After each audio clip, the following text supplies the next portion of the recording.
जय हिंद। दोस्तों, दो बातें कह करके इस वीडियो में मैं आगे बढ़ूंगा। देखिए, यूं तो अक्सर ही आपको ये जो एक्टिव कैटेगरी के फंड है, जिन्हें हम लार्ज कैप फंड कहते हैं, मिड कैप फंड कहते हैं, स्मॉल कैप फंड कहते हैं, या फिर मल्टी कैप और फ्लेक्सी कैप फंड होते हैं, जिन्हें हम एक्टिव कैटेगरी के फंड बोलते हैं। इनके जो रिटर्न है अलग अलग ड्यूरेशन में, इस पर आपको अक्सर ही चर्चा करते हुए लोग मिल जाते हैं। लेकिन जो इनके इंडेक्स बेंचमार्क हैं, इन्होंने किस तरह का रिटर्न दिया है, इस पर अक्सर आपको चर्चा होते हुए नहीं दिखती है। तो आज के वीडियो में इनके जो इंडेक्स बेंचमार्क है, इन इंडेक्स बेंचमार्क ने पिछले दिनों किस तरह के रिटर्न दिए हैं, इस पर आज की वीडियो में हम चर्चा करेंगे। आप यहाँ देख सकते हैं, सारी डिटेल मैंने यहाँ पे लिख रखी है। और दूसरी, बहुत सारे ऐसे लोग हैं जिनके मन में अक्सर ही ये कंफ्यूजन रहती है कि भाई मैं किस कैटेगरी के फंड में इन्वेस्ट करूं तो मुझे बेहतर रिटर्न मिल सकता है, किस कैटेगरी में रिस्क ज्यादा मिलता है, किस कैटेगरी में रिटर्न मिलता है। तो आज की वीडियो के अंदर में इसका भी जवाब आपको मिल जाएगा कि आपको किस कैटेगरी के फंड में इन्वेस्ट करने से कितना बेहतर रिटर्न मिल सकता है। तो आज की वीडियो हमेशा की तरह बहुत इंफॉर्मेटिव होगी, इसलिए मैं रिक्वेस्ट करूंगा आप सभी से कि इस वीडियो को अंत तक जरूर देखिएगा। तो स्वागत है आप सभी का एक नई वीडियो में। आशा करता हूं आप सब अच्छे होंगे। मैं हूं अनवर अंसारी। चलिए पेश करते हैं। तो अब आप देख सकते हैं कि मैंने यहाँ पे सारा डिटेल पहले से ही लिख रखा है। और आज की वीडियो का जो हमारा टॉपिक है, जो हमारा कॉन्सेप्ट है, इसको एक्सप्लेन करने के लिए मैंने इंडिया के 4 मेजर इंडेक्स लिए हैं। एक है निफ्टी 50 इंडेक्स। तो इस इंडेक्स को आप लार्ज कैप कैटेगरी के फंड के जगह पर रख सकते हैं, यानी कि आप ये मानकर चल सकते हैं कि निफ्टी 50 इंडेक्स जितना रिटर्न दे रहा है, इसी के आसपास का रिटर्न आपको लार्ज कैप कैटेगरी के फंड से मिलेगा। या फिर आप निफ्टी 50 इंडेक्स में अपना पैसा लगाते हैं तो भी इसी के आसपास में आपको रिटर्न मिलेगा। तो लार्ज कैप फंड के लिए आप निफ्टी 50 का जो रिटर्न है उसको कंसीडर करके चल सकते हैं। ये मानकर चल सकते हैं कि अगर मैं अपना पैसा इन्वेस्ट करूंगा लार्ज कैप कैटेगरी के फंड में तो इसी के आसपास में रिटर्न हमें देखने को मिल सकते हैं। और हमारा दूसरा इंडेक्स है निफ्टी 500 इंडेक्स, जो कि मल्टी कैप फंड और फ्लेक्सी कैप फंड के लिए होता है। तो इस इंडेक्स से जो रिटर्न हमें देखने को मिल रहा है, वही रिटर्न आप मल्टी कैप फंड और फ्लेक्सी कैप फंड से एक्सपेक्ट करके चल सकते हैं। जो भी अच्छे मल्टी कैप फंड होंगे, जो भी अच्छे फ्लेक्सी कैप फंड होंगे, इस इंडेक्स से थोड़ा सा बेहतर ही रिटर्न आपको देते हुए दिखेंगे। नहीं तो आप इसी इंडेक्स के आसपास में रिटर्न एक्सपेक्ट करके चल सकते हैं, यानी कि मल्टी कैप या फ्लेक्सी कैप फंड से हमें इसी के आसपास में रिटर्न देखने को मिलेगा।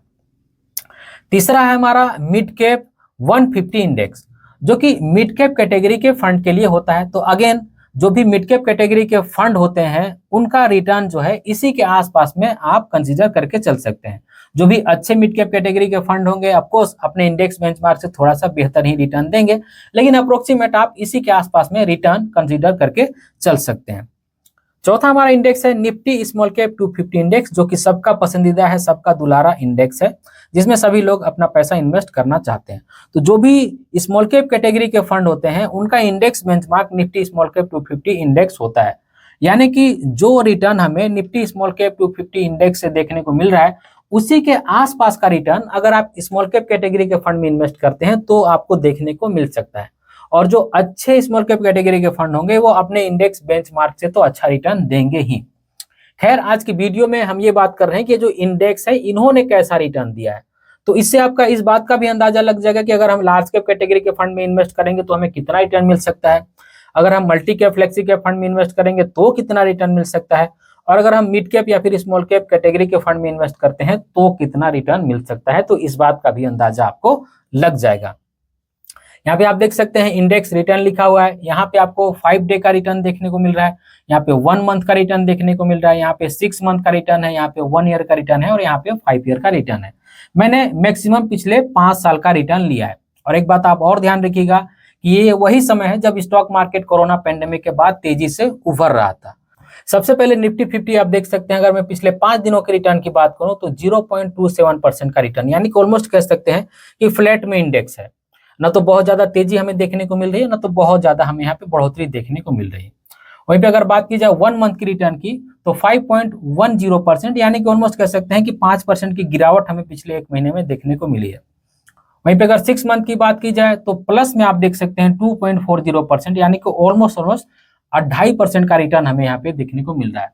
और वहीं पे अगर मैं 1 साल की बात करूं तो आप देख सकते हैं 19.42%, यानी कि लगभग 19.5% का हमें प्लस में रिटर्न देखने को मिल रहा है। वहीं पे अगर मैं 5 साल की बात करूं तो 96.50% यानी कि ऑलमोस्ट 96.5% का रिटर्न हमें पिछले 5 साल में देखने को मिल रहा है। यानी कि 5 साल में ये कह सकते हैं कि हमको 100% तक का रिटर्न मिल सकता है, यानी कि हमारा पैसा डबल हो सकता है।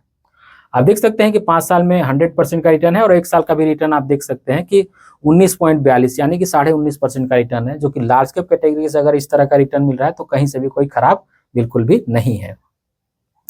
वहीं पे अगर बात की जाए निफ्टी 500 इंडेक्स की, जो कि multi cap flexi cap fund के लिए होता है, इसमें अगर पिछले 5 दिनों का रिटर्न देखा जाए तो प्लस में 0.16%, जिसको बोला जा सकता है कि फ्लैट है, ना तो बहुत ज्यादा तेजी है ना तो बहुत ज्यादा मंदी है। वहीं पे अगर 1 महीने के रिटर्न की बात की जाए तो लगभग देख सकते हैं निफ्टी के बराबर ही है, 5.41%, यानी कि लगभग कह सकते हैं कि 5.5% के आसपास का हमें माइनस में रिटर्न देखने को मिल रहा है। वहीं पे अगर 6 मंथ की बात की जाए तो यहाँ पे भी वही रिटर्न है, लगभग निफ्टी के बराबर ही 2.40%, यानी कि 2.5% का प्लस में हमें रिटर्न देखने को मिल रहा है। और अगर 1 साल की बात की जाए तो 25.21%, यानी कि बोल सकते हैं कि 25% का प्लस में हमें अच्छा खासा रिटर्न देखने को मिल रहा है। और अगर 5 साल की बात की जाए तो 126%, यानी कि आप देख सकते हैं कि हमारा पैसा जो है वो 125% का यहाँ पे रिटर्न मिल रहा है। यानी कि अगर हमने इसमें पैसा लगाया होता तो लगभग 2.25 गुने के आसपास में हमारा पैसा हो गया होता। तो यहाँ पे देख सकते हैं कि निफ्टी से लगभग 25-26% हमें ज्यादा रिटर्न देखने को मिल रहा है अगर हम multi cap flexi cap fund में इन्वेस्ट करते हैं तो।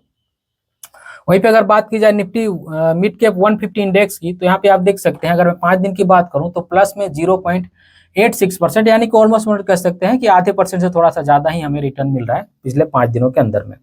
और अगर 1 मंथ की बात की जाए तो 5.47%, यानी कि ऑलमोस्ट ये जो तीनों इंडेक्स है आसपास में ही है, तो आप कह सकते हैं कि लगभग 5.5% के आसपास का हमें माइनस में रिटर्न देखने को मिल रहा है। वहीं पे बात की जाए 6 मंथ की, तो आप यहाँ देख सकते हैं 3.56%, यानी कि लगभग 3.5% की हमें प्लस में रिटर्न देखने को मिल रहा है। और वहीं पे अगर बात की जाए 1 साल के रिटर्न की तो 29.95%, यानी कि ऑलमोस्ट कह सकते हैं कि 30%, यानी कि 30% का रिटर्न हमें 1 साल के दौरान देखने को मिल रहा है, जो कि लार्ज कैप और मल्टी कैप फ्लेक्सी कैप से अच्छा ही थोड़ा सा हमें देखने को मिल रहा है रिटर्न मिड कैप इंडेक्स में। और वहीं पे अगर 5 साल की रिटर्न की बात की जाए तो आप यहाँ देख सकते हैं कि कितना शानदार रिटर्न हमें देखने को मिल रहा है, 227% का। यानी कि आप ये कह सकते हैं कि पहले वाले में, यानी कि लार्ज कैप फंड में हमें लगभग 96% यानी 100% का रिटर्न मान के चल सकते हैं, और जो multi cap flexi cap fund में उसमें 125% का रिटर्न मान के चल सकते हैं, और यहाँ पे मिड कैप में देख सकते हैं 225% का रिटर्न मान के चल सकते हैं। इन दोनों ही इंडेक्स से लगभग डबल रिटर्न यहाँ पे हमें देखने को मिल रहा है। वहीं पे अगर बात की जाए निफ्टी स्मॉल कैप 250 इंडेक्स की, जो सबकी चहेती है, सबकी प्यारी दुलारी है, सब लोग इसमें पैसा इन्वेस्ट करना चाहते हैं, इसमें पिछले 5 दिनों में देख सकते हैं 0.44%, यानी कि लगभग आधे % से थोड़ा सा कम प्लस में ये बंद हो पाया है, यानी कि आधे % का रिटर्न हमें मिलता हुआ दिख रहा है पिछले 5 दिनों में। वहीं पे अगर बात की जाए 1 मंथ की रिटर्न की, तो आप देख सकते हैं इसमें गिरावट भी सबसे ज्यादा है। एक चीज आपको ध्यान में रखना होता है कि जो रिस्की फंड होते हैं जैसे स्मॉल कैप मिड कैप, जब गिरावट होता है तो यहाँ पे गिरावट भी ज्यादा दिखता है, लेकिन जब स्टॉक मार्केट अच्छा चलता है तो इन्हीं से हमें सबसे ज्यादा रिटर्न भी मिलता है। तो 6.08%, यानी कि ऑलमोस्ट कह सकते हैं कि 8% का हमें माइनस में रिटर्न देखने को मिल रहा है। और ये बात की जाए 6 मंथ की, तो यहाँ पे देख सकते हैं 6.04%, यानी कि 6% के आसपास का हमें प्लस में रिटर्न देखने को मिल रहा है। वहीं पे अगर 1 साल की रिटर्न की बात की जाए तो 29.76%, यानी कि ऑलमोस्ट कह सकते हैं कि 30% के आसपास का रिटर्न हमें 1 साल के दौरान देखने को मिल रहा है।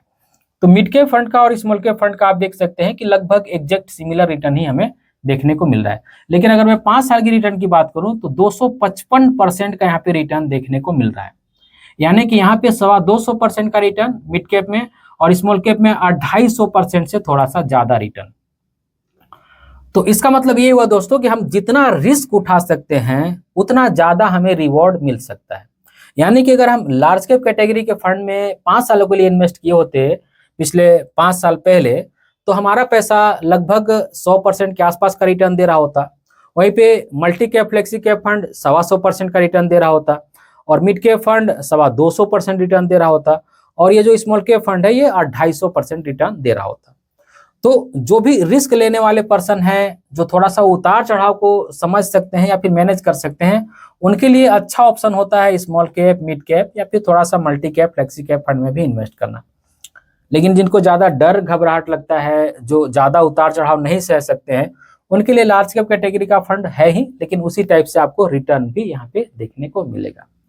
तो आज की वीडियो के अंदर में हमने जो इंडिया के मेजर इंडेक्स बेंचमार्क हैं, जिनको रेप्लिका करके इंडेक्स फंड बनाया जाता है, या फिर जो एक्टिव म्यूचुअल फंड के इंडेक्स बेंचमार्क है, उनका रिटर्न देखा कि किस तरह का रिटर्न पिछले 5 सालों का रहा है। आई होप कि आज की वीडियो आप सभी को अच्छी लगी होगी। अगर आज की वीडियो आप सभी को अच्छी लगी है तो इस वीडियो को एक लाइक जरूर कर दीजिएगा, और इसी तरह की वीडियो देखने के लिए चैनल को सब्सक्राइब कर लीजिएगा, और इस वीडियो को अपने फ्रेंड और फैमिली के बीच जरूर से शेयर कीजिएगा ताकि वो भी अवेयर हो जाए। इस वीडियो के आखिर में बस मैं आपसे इतना ही कहना चाहता हूं कि अपना और अपने फैमिली का बहुत ख्याल रखिएगा। मैं मिलूंगा इसी तरह के किसी और वीडियो में, तब तक के लिए बाय।